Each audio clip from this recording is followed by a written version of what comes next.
ادرکنی یا رسول اللہ صلی اللہ علیہ وسلم رب اشرح لی صدری ویسر لی امری واحلل عقدۃ من لسانی یفقہوا قولی۔ آج میں آپ کو قرآن مجید کی بنیادی معلومات بتاؤں گی۔ سمجھ آ رہی ہے بچوں؟ Yes, ma'am. Yes, ma'am. Good.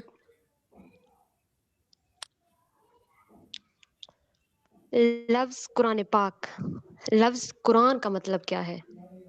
قرآن جیسے نام ہے نا قرآن، تو لفظ قرآن کا مطلب کیا ہے؟ یعنی بار بار پڑھے جانے والی چیز یا بار بار پڑھے جانے والی کتاب۔ اب قرآن پاک کیا ہے، یعنی کس پر نازل ہوا؟ تو قرآن پاک اللہ تعالیٰ کی آخری کتاب ہے جو کہ ہمارے پیارے نبی حضرت محمد صلی اللہ علیہ وآلہ آلہ وصحبہ وسلم پر حضرت جبرائیل علیہ السلام کے ذریعے نازل ہوا، جو کہ آپ کو بچوں پتہ ہے کہ حضرت محمد صلی اللہ علیہ وسلم ہمارے آخری نبی ہیں، تو ان پر نازل ہوا۔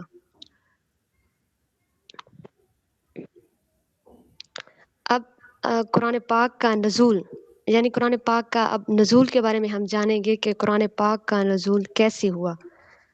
تو قرآن پاک کا نزول 23 سال کے عرصے میں ہوا، یکدم ہی قرآن پاک نازل نہیں ہو گیا، یعنی ایک ہی دم میں قرآن پاک نازل نہیں ہوا، بلکہ مختلف مقامات پر، مختلف جگہوں پر کبھی کچھ آیات نازل ہوتی، کبھی 2-3، کبھی 4، اور اسی طرح کبھی ایک رکوع نازل ہوتا تو کبھی ایک سورت، اور اسی طرح کبھی 2-3 سورتیں بھی نازل ہو جایا کرتی تھیں۔ جیسے کہ میں نے قرآن ابھی آپ کو بتایا، میم قرآن نازل رمضان میں ہوا ہے نا؟ جی جی، رمضان میں، اور 23 سال کے عرصے میں نازل ہوا۔ اب 23 سال کے عرصے میں نازل ہوا تو جیسے میں نے بتایا آپ کو کہ مختلف مقامات اور مختلف جگہوں پر نازل ہوا، اسی طرح ہجرت سے پہلے بھی نازل ہوا اور ہجرت کے بعد بھی نازل ہوا۔ تو ہجرت سے پہلے جیسے کہ نازل ہوا تو مکہ مکرمہ میں نازل ہوا تھا، اور اس ٹائم مطلب مکہ مکرمہ میں 13 سال تک آپ صلی اللہ علیہ وسلم پر وحی نازل ہوتی رہی، 13 سال تک، ٹھیک ہے۔ اور ہجرت کے بعد یعنی مدینہ منورہ میں 10 سال نزول وحی مطلب آپ صلی اللہ علیہ وسلم پر ہوتی رہی۔ تو مکہ مکرمہ کے 13 سال اور مدینہ منورہ کے 13 سال، تو 13 اور 10 کو پلس کریں تو کتنا ہوتا ہے بچوں؟ 23. گڈ۔ تو قرآن پاک کتنے عرصے میں نازل ہوا؟ تو قرآن پاک بچوں 23 سال کے عرصے میں نازل ہوا، 13 سال مکہ مکرمہ میں اور 13 سال مدینہ منورہ میں۔ تو بچوں جب آپ قرآن پاک کی تلاوت کرتے ہو تو آپ نے دیکھا ہوگا کہ سورت کے شروع میں یا سورت کے ساتھ آپ نے دیکھا ہوگا کہ لکھا ہوتا ہے مکی سورت ہے یا مدنی سورت ہے، پڑھتے ہو نا کہ یہ مکی سورت ہے یا پھر مدنی سورت ہے۔ تو اسے مکی سورت اور مدنی سورت کیوں کہا جاتا ہے؟ کبھی آپ نے غور کیا ہے؟ میم کیونکہ مکہ میں جو صورت مکی مدنی ہوتی ہے، مکی ہوتی ہے، تو وہ پھر مکہ مکرمہ میں نازل ہوئی ہوتی ہے، اور جو مدنی ہوتی ہے وہ مدینہ منورہ میں نازل ہوئی ہوتی ہے۔ گڈ، ویری گڈ، شاباش۔ جو سورت مکہ مکرمہ میں نازل ہوئی تو اس سورت کو کہتے ہیں کہ یہ مکی سورت ہے، اور جو سورت مدینہ منورہ میں نازل ہوئی ہے تو اسے ہم کہتے ہیں کہ یہ مدنی سورت ہے۔ یعنی ہجرت سے پہلے جب آپ صلی اللہ علیہ وسلم مدینہ منورہ کی ہجرت سے پہلے جو صورتیں نازل ہوئی ہیں تو وہ مکی صورتیں ہیں، اور جو ہجرت کے بعد نازل ہوئی ہیں یعنی مدینہ منورہ میں نازل ہوئی ہیں تو ہم انہیں کہتے ہیں کہ یہ مدنی صورتیں ہیں۔ اب ان کی تعداد ہے، یعنی مکہ مکرمہ میں جو صورتیں نازل ہوئی مکی صورتیں، تو ان کی تعداد ہے 86۔ کتنی؟ 86. Very good, 86۔ اور جو مدینہ منورہ میں نازل ہوئی ہیں تو وہ ہے 28۔ کتنی ہے؟ 28.